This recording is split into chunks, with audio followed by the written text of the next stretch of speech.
Well, hello, Lynn. Welcome to the show. I'm so glad that you're here. Thank you so much for having me. Absolutely. I mean, you're iconic, obviously. But to lead us into how that all came to be, what about the events in your life happened that created a woman who, upon reaching a new decade in life, saw that as an opportunity rather than a loss or something to grieve about? Well, I think the interesting story is that I've kind of done that in every decade of my life. Um, I because I always, I worked for 47 years as a social worker. And during that time, I was building a career and, you know, I had a child and doing all the things that people do. And I would always, when I would really feel stressed, go outside of my profession, my normal life, and either take a class that was sort of an expressive, creative thing like improv or creative writing, and or put myself into a creative experience. And then I would bring that back into my life and it would sort of magically metabolize and transform my life and make it a little easier and a little better. And that happened in my personal life and in my work life. So it was when I turned 60, it really wasn't me thinking anything other than I want to do this again. I'm feeling burnt out and Mm, I wanted to find a way to write that was different than the way I wrote in academia. And also, I was really interested in clothing because I had seen how much power it has in the world, to particularly in the world I was working in, where I saw that people made big, important decisions sometimes based on how a person looked, mm, right? So I was very interested in the power that clothing has to sort of transgress and transform people's identity and the way that other people think about them. And so yeah. that's what I wanted to explore in my blog. Wow. And I love in the book that we're here to talk about today, How to Be Old, which is really the antithesis of being old in today's culture. I love it so much. How you were almost reticent to start the blog, to really get out there.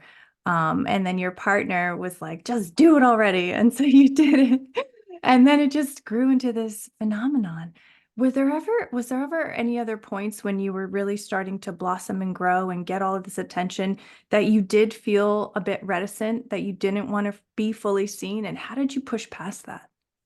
Well, I think that in the beginning, you know, it was a small risk, so to speak, to have my partner who I knew loved me take my photograph.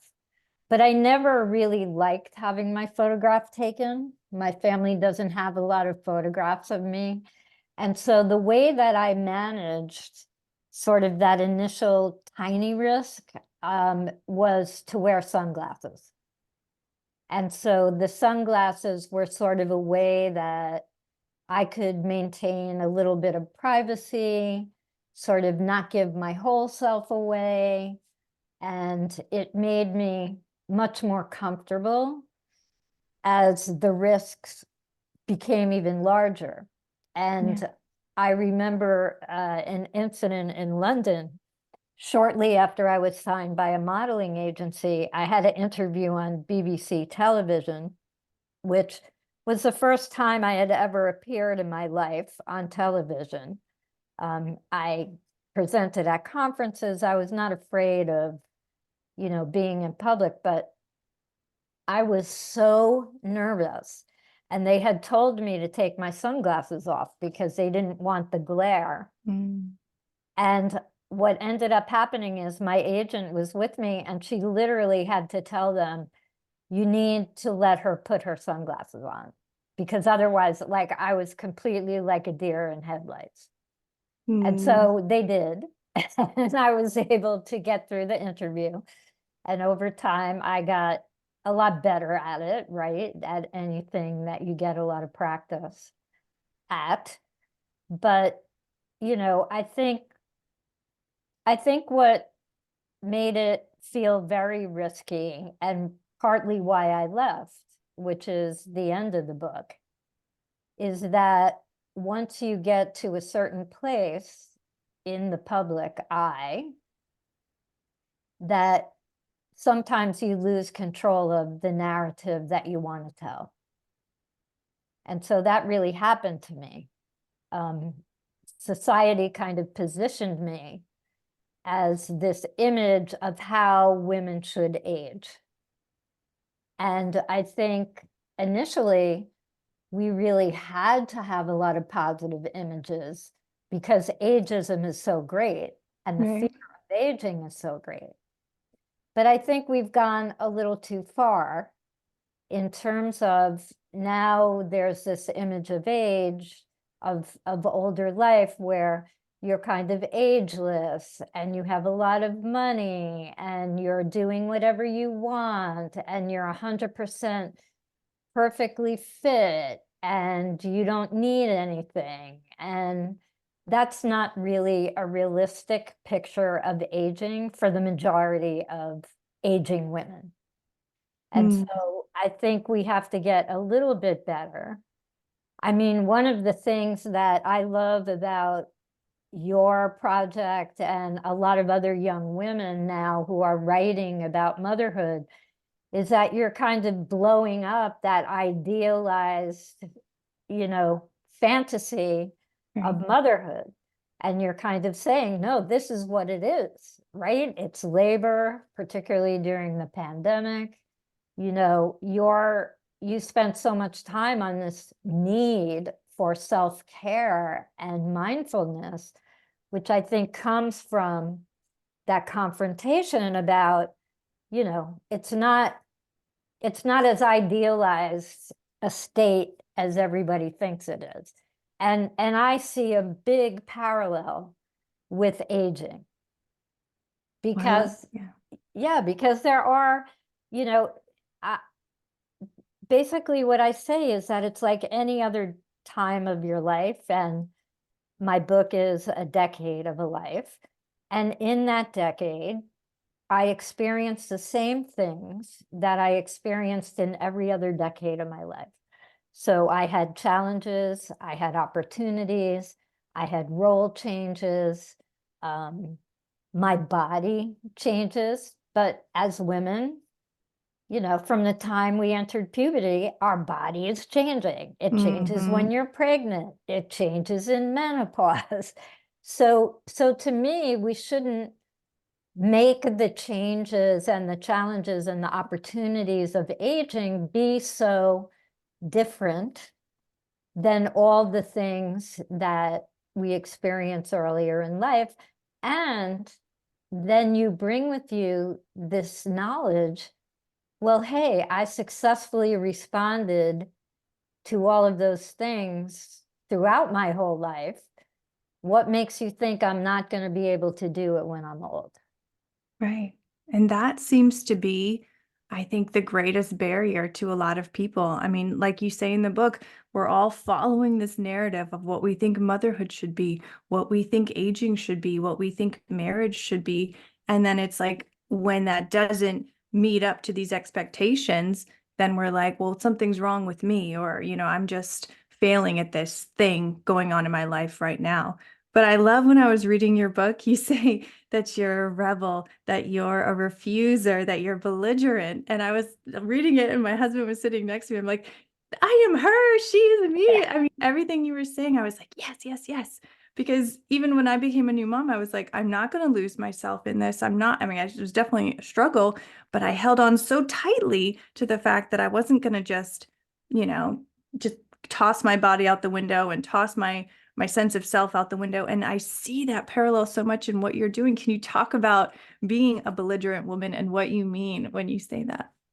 Well, I think it is, again, the best belligerent we can be, I think. And in my book, I talk about how my grandmother did it and how my mother did it and how I'm doing it and my daughter and my granddaughter, is that you're resisting narratives that society puts on you that don't fit with who you are, what your circumstances are, what you are able or not able to do.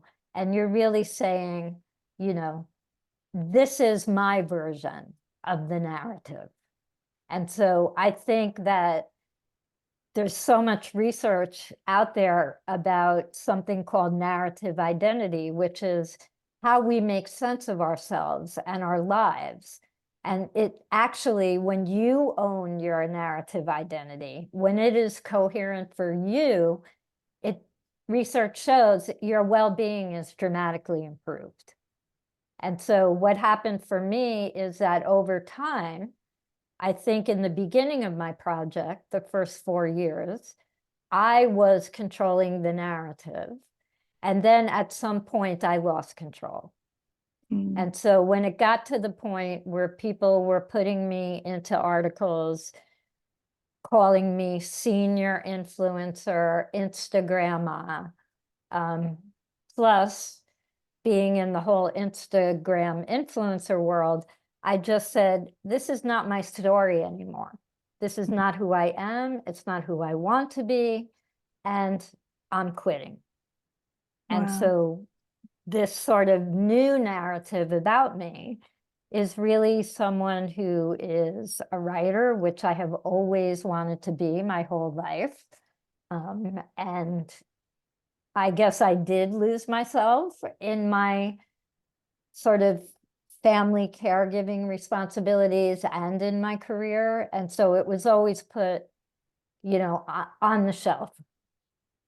And I think back now that when we're younger, we have all of these sort of mood boards and daydreams about, you know, are we going to have a partner and will we have children or not? And, you know, am I going to have a house or, you know, all of these daydreams that you have, but we never have the daydream, oh, what am I going to be like as an older woman?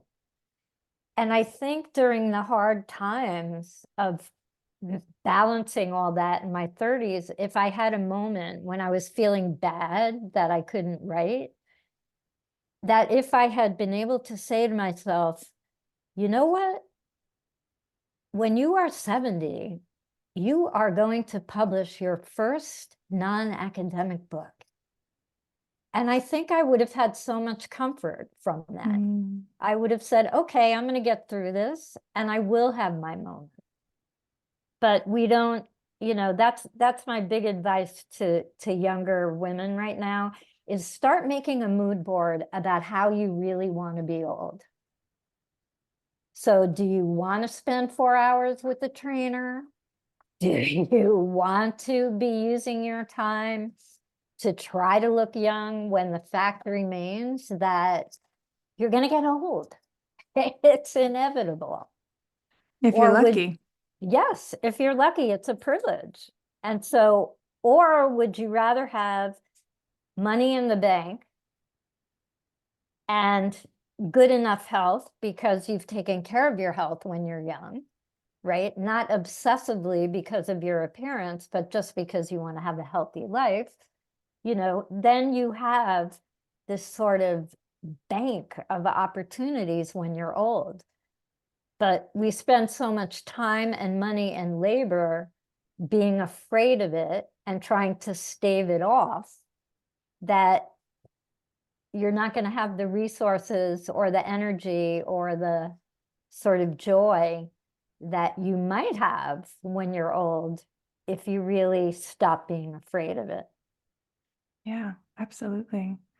And is that why you wanted to bring your memoir, your story to the world now at this time, after, having, created this whole big brand, and then it grew to be almost distasteful to you because it wasn't really the truth anymore? Is that why you wanted this book to go out now?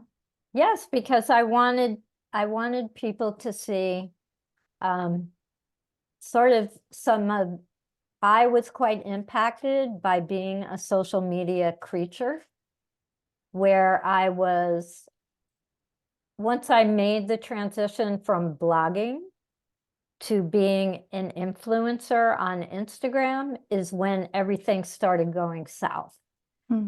And I think that once you get into this social media sort of world, it's like a whirlpool, right? It's moving so fast. You're on your phone like 24 hours a day. You have to be posting, you have to be engaging, you have to, that it doesn't leave you time. And you're a big proponent of this for mindfulness, for critical reflection. And you're just on this merry-go-round of, constant content production. And so right before the pandemic, I was feeling very, very burnt out. And then the pandemic happened and everything had to stop. And so that was when I kind of really did a lot of critical thinking and reflection on what had happened to me and how I got there, but then how I wanted to take control of my life and my story moving forward. And I think that it's very interesting because I had had a literary agent for like 3 years before I could write a book proposal. Because initially, the book that everyone wanted me to write, it was about being an influencer and being a badass older woman. But I wasn't feeling that way. I wasn't feeling like a badass, and I wasn't feeling good at that time. And so it was only after I recovered myself that I could sit down and write a book proposal about what I really wanted to write about and the story I really wanted to tell, sort of as a cautionary tale to a lot of younger people who now, interestingly, are also saying, "Oh, I'm going to be part of this de-influencing movement." So they're quitting because of mental health reasons. Yeah. So I was sort of ahead of the curve on that one. But yes, that is the message. I have a whole chapter on making mistakes. And I hope that I'm letting and showing people know that you can make a misstep, you can miscalculate, but you can always find your way back. Right. And isn't that kind of the purpose of life, is to try things, to do things? I mean, if you never want to be criticized, what's that quote? Then don't say anything, don't do anything, don't be anything. And then no one will ever criticize you. Well, where's the life in that? Exactly. Exactly. And that goes with the risks and it goes with the rewards. And, and I have to say that a good part of my experience, particularly in the earlier years, was amazing. I got to travel all over the world, something that as a professor and a social worker would not have been available to me. And so that was my number one. My number two was meeting so many creative people of all ages. Yeah, that there were many high points, but then it got to a point where it wasn't what it was supposed to be anymore. Yeah. So I guess, do you ever, I guess I'm hearing you don't regret starting the blog and getting into Instagram because it did afford so many opportunities and experiences in your life. But I really admire how you listened to that internal voice, that still small voice within that said, this isn't right. This isn't my truth. This isn't what I want to put out into the world. Was that hard to listen to that because all this money was coming at you and all of this, all these accolades and, the ego loves that, right? Especially when Right. you're so successful. Was it hard to listen to that voice and say no? Or did your rebellious spirit say, let's say no? Well, I think that's always on the table. But I do think, and again, this is an important issue. that a lot of moms are talking about, and it's also an important issue for grandmothers, is that the load of caring work and caring professions is on women. And as a social worker, I was in a caring profession, and it is predominantly women. And its history was a way, an acceptable way for women to get out of the home and go to work. But it was just making us do public caregiving instead of private caregiving. And so consequently, how you're rewarded for that work, as we know, is it's not valued, right? Like other forms of labor. And so because I was a social worker and all the way up until I was doing accidental icon, I was not paid a big salary. I literally entered my 50s with about $7,000 in a retirement account, period, because the jobs I worked did not have pensions, things like that. And so I do take ownership. I think that I'm healthy. My mother lived till 95. And as I got older and I started to think, am I going to have enough money to live that long, that this exorbitant, crazy money that was being thrown at me, I think I was susceptible because of that fear. And I take ownership of that in the book. And, you know, one specific example is like my very first big international campaign, for which I worked probably 9 hours. I received 80% of my yearly salary as a professor. Right. So that really, again, goes back to the question, what does society value?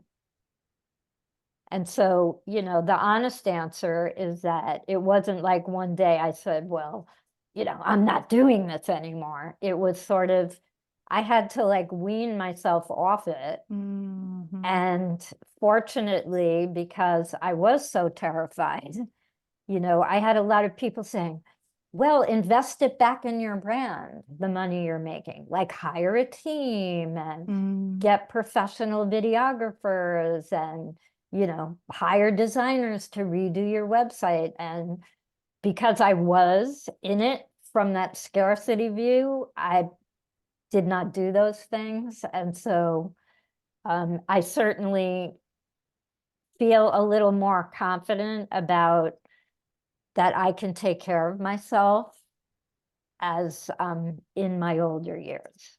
So I love that. And I love that, again, you're standing strong as a mother, as a grandmother, in your truth. Again, I keep coming back to that because you do come across as so authentic. And I think that that was really what garnered all this attention from the get, because it's like there's this woman who is strong and beautiful and creative and intelligent. And it's like all those things that we do want for ourselves. You know, we do want to be that image of a woman when we reach our later years, and there you are exhibiting it, and there's no one really else out there doing it.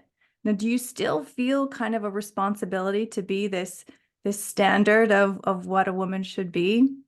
well, I think that's changed. I kind of have a new sort of responsibility that I feel, and this book is giving me a real opportunity to have the conversation. Is that, you know, as I said, I was put into this position of being, oh, this is idealized aging, and this is how all women should age, without any mention of the privilege I did have, because I do, to make that happen for me.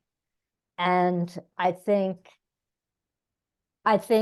what I'm trying to do now, right, is to say we have these two poles, right, where you're either going to be demented and disabled and a drain on society with lots of, you know, health problems and you're going to ruin the economy and all the life of all the generations behind you.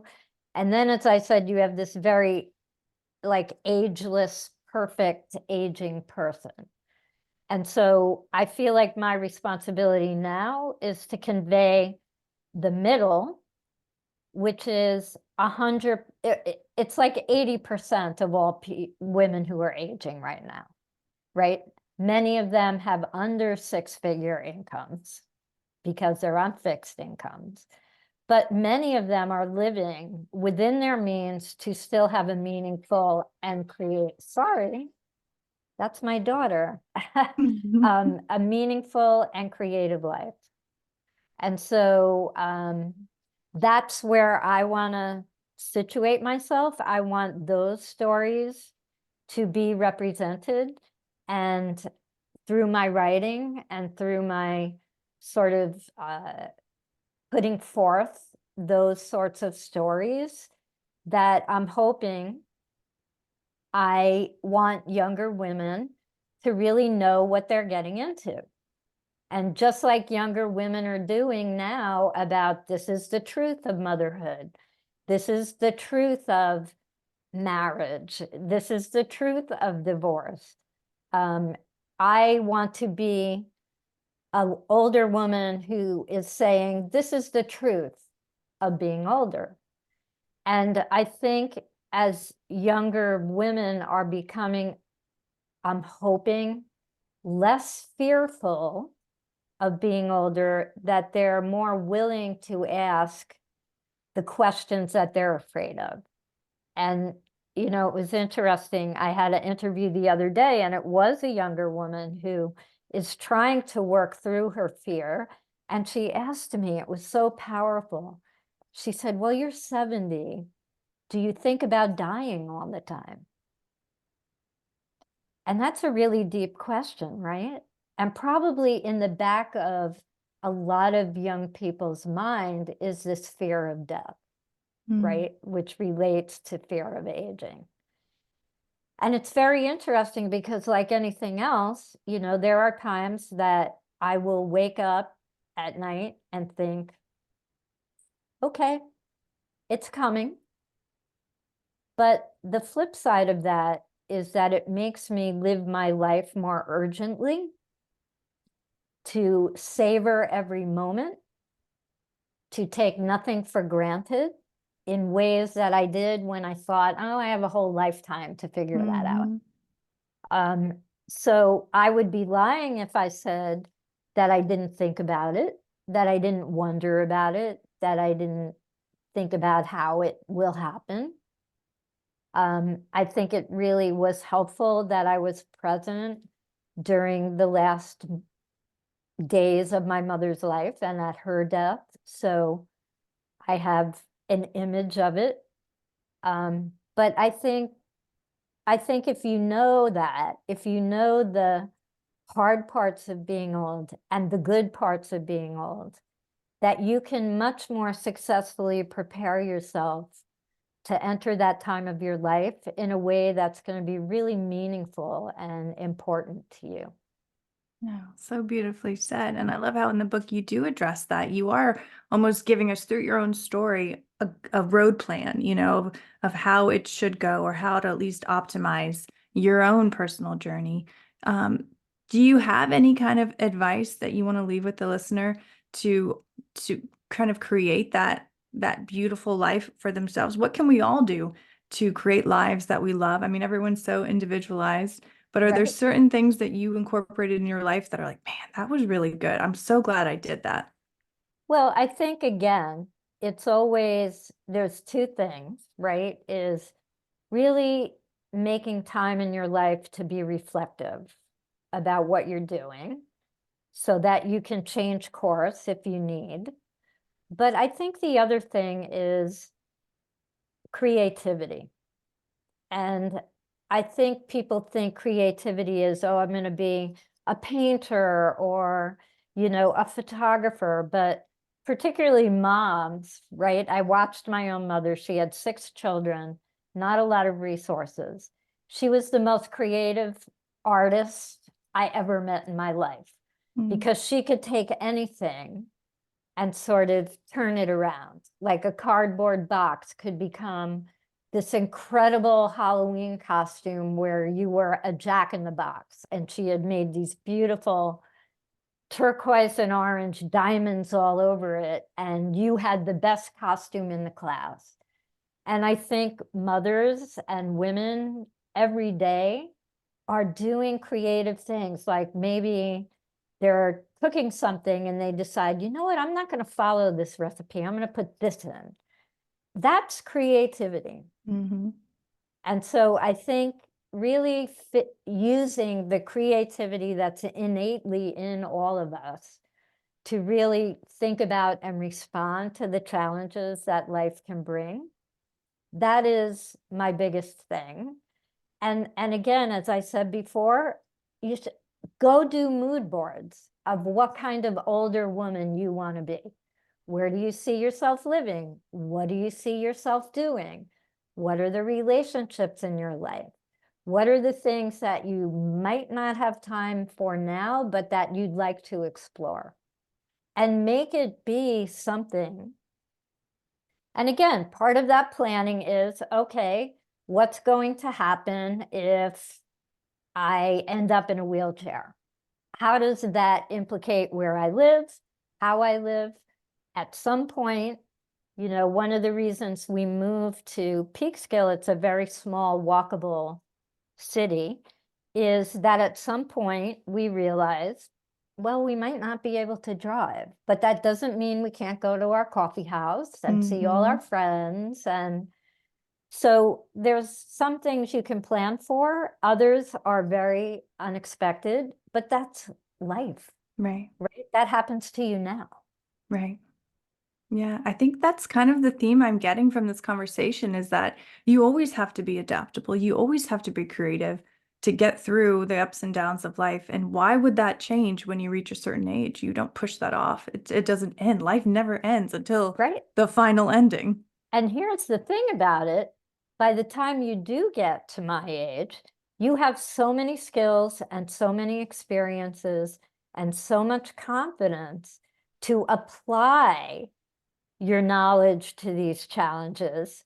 Yeah. Believe me, it's much easier for me to deal with a challenge today than it was when I was in my 30s. Mm, Because I'm a lot smarter and I have a lot more experience and I have a lot more skills that I've developed over my life. So we always see aging as a loss, but the older you are, you're adding all of the gifts and experiences and things from every single decade of your life. It's coming into you with old age. So it's a big buffer against the loss. I love that. Again, like that's right there. That's breaking a narrative that I think we've all been taught in life growing up, seeing older people. It's like you don't talk about that aspect of it, the accrued wisdom that you get over the years, especially if you're open and you're appreciative and you're grateful for everything that you're going through, good or bad. Yep. Yeah. Were there any like key players in your life? Obviously, your mother was a big driver in your personality and how you see the world. Were there any other people who really shaped you and how you see the world? Well, I think, you know, I was born in the 1950s, which was kind of a repressive time for women. You know, it's pretty much nuclear family, housewife. And from that, you know, I got to see the women's movement that came out of that time.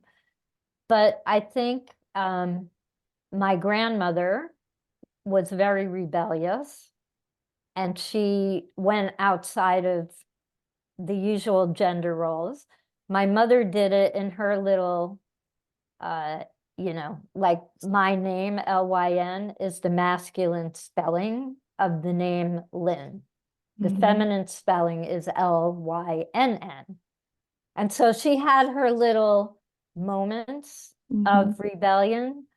Um, and then I had my childhood all the way through college. I was taught by nuns Um, who offered me this vision of an intellectual woman who was kind of running their life on their own terms in the midst of being in authority and a patriarchal system.